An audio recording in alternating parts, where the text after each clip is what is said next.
ഇന്നത്തെ നമ്മുടെ റെസിപ്പി എന്ന് പറയുന്നത് ചിക്കൻ പക്കോടയാണ്. നല്ല ടേസ്റ്റി ആയിട്ടുള്ളൊരു പക്കോടയാണ് എന്നുള്ള കാര്യത്തിൽ യാതൊരു സംശയവും നിങ്ങൾക്ക് വേണ്ട. തീർച്ചയായിട്ടും നിങ്ങൾ ട്രൈ ചെയ്യേണ്ട ഒരു റെസിപ്പി കൂടിയാണിത്. അപ്പോൾ എന്തായാലും നമുക്ക് നേരെ വീഡിയോയിലോട്ട് പോവാം.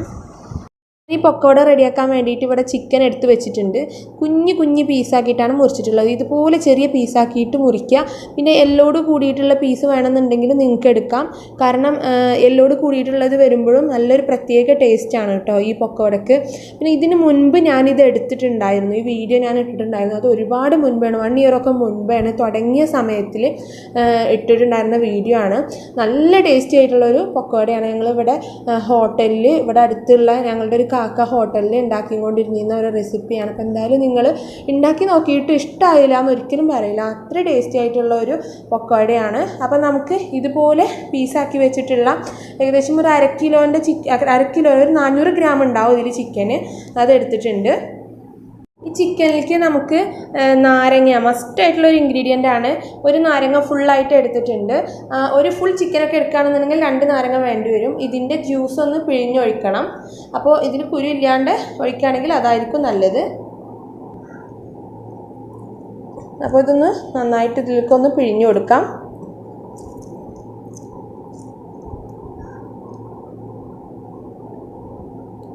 ഇതിലേക്ക് നമുക്ക് ഏകദേശം ഒരു 1/2 tablespoon ഇഞ്ചി വെളുത്തുള്ളി പേസ്റ്റ് ചേർത്ത് കൊടുക്കാം. ഇതിൻ്റെ കൂടെ പച്ചമുളകും കൂടെ അരക്കുകയാണെങ്കിൽ നന്നായിരിക്കും കേട്ടോ. അപ്പോൾ ഞാൻ പച്ചമുളക് ഇതിൽ ചേർത്തിട്ടില്ല. അപ്പോൾ ഈ ഒരു പേസ്റ്റിൻ്റെ കൂടെ പച്ചമുളക് കൂടിയും ചേർത്ത് അരക്കുകയാണെന്നുണ്ടെങ്കിൽ 1 tablespoon ഇട്ട് കൊടുക്കാം. ഇതിപ്പോൾ 1/2 tablespoon ഇട്ടിട്ടുള്ളൂ. ഇഞ്ചി വെളുത്തുള്ളിയും കൂടിയും കൂടിയിട്ട് 1 teaspoon കാശ്മീരി ചില്ലി പൗഡർ ചേർത്ത് കൊടുക്കാം. 1/4 teaspoon മഞ്ഞൾപ്പൊടി ചേർത്ത് കൊടുക്കാം.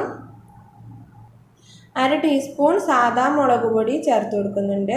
അപ്പോൾ ഞാൻ പച്ചമുളക് ചേർക്കാത്തതുകൊണ്ടാണ് ഇവിടെ ഇപ്പോൾ 1.5 teaspoon ആണ് നമ്മൾ മുളക് പൊടി ടോട്ടലായിട്ട് ചേർത്തത്.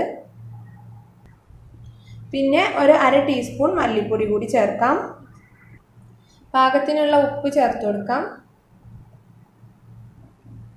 1/4 കപ്പ് സൺഫ്ലവർ ഓയിൽ ചേർത്ത് കൊടുക്കുകയാണ്. അപ്പോൾ ഈ പാം ഓയിൽ ഉണ്ടെങ്കിൽ അത് ചേർക്കുക, അതാണ് ഒന്നുകൂടെ ടേസ്റ്റ്. ഇതിലേക്ക് 1/2 കപ്പ് മൈദ ചേർത്ത് കൊടുക്കാം. 1/2 കപ്പിന് മുകളിൽ കോൺഫ്ലവറും ചേർത്ത് കൊടുക്കാം. അപ്പോൾ മൈദേനെക്കാട്ടിലും കൂടുതലാണ് കേട്ടോ കോൺഫ്ലവറിൻ്റെ അളവ് ചേർക്കേണ്ടത്. ഒരു മുട്ട പൊട്ടിച്ചിട്ട് അതും കൂടെ ചേർക്കാം.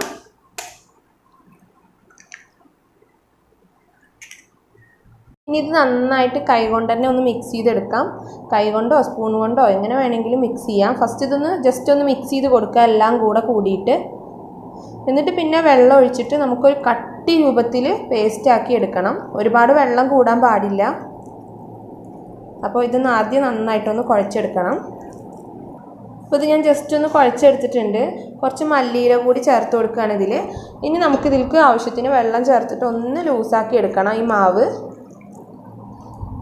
ഇത് നമ്മൾ ഇതിൻ്റെ ഒരു കട്ടി എന്ന് പറയുന്നത് നമ്മൾ ഒരു കട്ടിയുള്ള നമ്മുടെ പഴംപൊരി ഉണ്ടല്ലോ അതിൻ്റെ മാവിനേക്കാളിലും ലേശം കൂടെ കട്ടി കൂടിയ ഒരു പരുവത്തിൽ. അപ്പോൾ ഇതിൽ ചിക്കൻ ഇങ്ങനെ മുങ്ങിക്കിടക്കണം. ആ ഒരു ലെവലിലാണ് നമുക്ക് ഇതിലേക്ക് വെള്ളം ഒഴിക്കാൻ പാടുള്ളൂ. അപ്പോൾ വളരെ ശ്രദ്ധിച്ച് മാത്രം വെള്ളം ഒഴിച്ചു കൊടുക്കുക.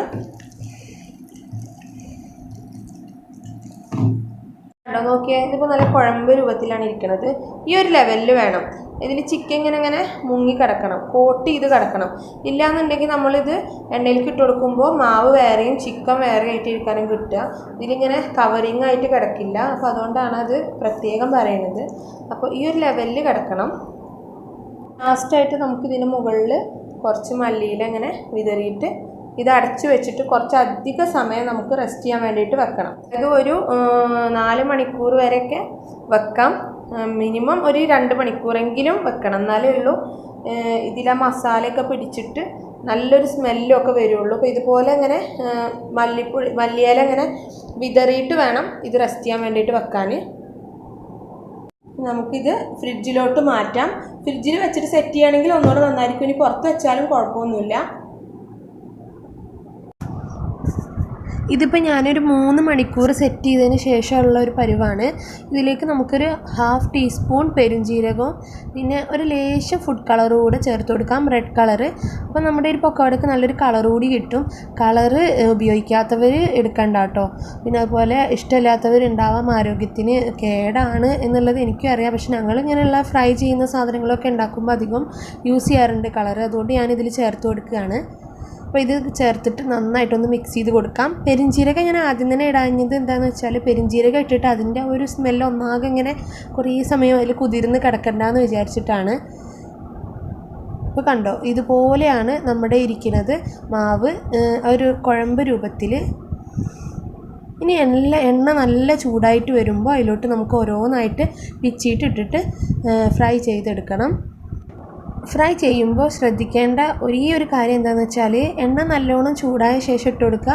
പക്ഷേ പ്രത്യേകിച്ച് ചീനച്ചട്ടികളിലൊക്കെ പൊരിക്കുമ്പോൾ എണ്ണ നല്ലോണം ചൂടായിട്ട് ഇട്ട് കൊടുത്ത് തുടങ്ങിക്കഴിഞ്ഞാൽ ഒരു മീഡിയം ഫ്ലെയിമിലിട്ടിട്ട് വേണം ഫ്രൈ ചെയ്യാൻ. കാരണം ചിക്കനാണ്, അത്യാവശ്യം വേവുള്ളൊരു സംഭവമാണ്. എന്തായാലും നമ്മൾ സാധാ മാവ് ഇടുന്നത് പോലെയല്ലല്ലോ, ഉള്ളിലെ ചിക്കൻ വെന്ത് വരണ്ടേ. അപ്പോൾ പുറത്തുള്ള കോട്ടിങ് കരിയാതെ നോക്കണം. അപ്പോൾ അതിനനുസരിച്ചിട്ടുള്ള ഫ്ലെയിമിൽ ചെറിയ ചൂടിൽ പതുക്കെ തിളച്ചിട്ട് കിടന്നിട്ട് വേണം വേവാൻ. എന്തായാലും ഒരു 8 മിനിറ്റ് അതിൻ്റെ ഉള്ളിൽ നമുക്ക് ചിക്കൻ വെന്ത് കിട്ടും. 5 മിനിറ്റിന് മുകളിൽ എന്തായാലും ഇത് വേവിക്കേണ്ടി വരും. ചിക്കൻ ആവുന്നതുകൊണ്ട് നമ്മൾ ചെറിയ പീസാക്കിയിട്ടാണല്ലോ മുറിച്ചിട്ടുള്ളത്, അതുകൊണ്ട് കുറച്ച് സമയം മതിയാവും. പക്ഷേ ഒരുപാട് ഹൈ ഫ്ലെയിമിലിട്ടിട്ട് വേവിക്കരുത്, അത് പ്രത്യേകം പറയണം, അപ്പോഴേക്കും കരിഞ്ഞു പോവുള്ളൂ. ആ ഒരു കാര്യം ശ്രദ്ധിക്കുക. ഇതുപോലെ ഓരോന്നായിട്ട് പിച്ചിട്ട് കൊടുത്താൽ മതിയാവും. പിച്ചിയിടേണ്ട ആവശ്യമില്ല, കാരണം നമ്മൾ കുഞ്ഞു പീസാക്കിയിട്ടാണല്ലോ മുറിച്ചിട്ടുള്ളത്. അപ്പോൾ ഓരോന്നായിട്ട് അങ്ങ് ഇട്ട് കൊടുത്താൽ മതി. കണ്ടോ, നല്ല കവറിങ് ആയിട്ടാണ് അതിൻ്റെ മാവൊക്കെ കിടക്കുന്നത്. അപ്പോൾ ഒരു സൈഡൊക്കെ നന്നായിട്ട് അങ്ങ് മൊരിഞ്ഞ് വന്നു എന്ന് തോന്നുകയാണെങ്കിൽ, ഇപ്പോൾ കണ്ടോ, ഇതിങ്ങനെ കാണുമ്പോൾ അറിയാൻ പറ്റുന്നുണ്ട് അടിഭാഗത്തായിട്ട് നല്ലോണം ക്രിസ്പി ആയിട്ടുണ്ടെന്ന്. അപ്പോൾ നമുക്കങ്ങ് മറിച്ചിട്ട് കൊടുക്കാം. എന്നിട്ട് വേണം മറ്റേ സൈഡും കൂടെ ആയതിന് ശേഷം നമ്മൾ ഓരോന്നായിട്ട് അങ്ങ് സെപ്പറേറ്റ് ചെയ്യാൻ പാടുള്ളൂ. അല്ലാതെ നമ്മൾ ആ മാവോട് കൂടിയിട്ട് ഫസ്റ്റിൽ തന്നെ സെപ്പറേറ്റ് ചെയ്യാൻ ശ്രമിച്ചു കഴിഞ്ഞാൽ അതിൻ്റെ പുറത്തുള്ള കോട്ടിങ് ചിലപ്പോൾ പോകാൻ ചാൻസ് ഉണ്ട്. അതുകൊണ്ട് ആ ഒരു കാര്യം പ്രത്യേകം ശ്രദ്ധിക്കുക. ഇതുപോലെ നന്നായിട്ട് അങ്ങ് ഫ്രൈ ചെയ്തെടുത്താൽ മതിയാവും. എണ്ണയുടെ പാതയൊക്കെ കുറേ അടങ്ങി വന്നിട്ടുണ്ട്. നമ്മുടെ ചിക്കൻ ഇവിടെ വെന്തു എന്നാണ് അതിനർത്ഥം. ഈ ഒരു ടൈമിൽ നമുക്ക് ഇതൊരു പ്ലേറ്റിലോട്ട് കോരി മാറ്റാം.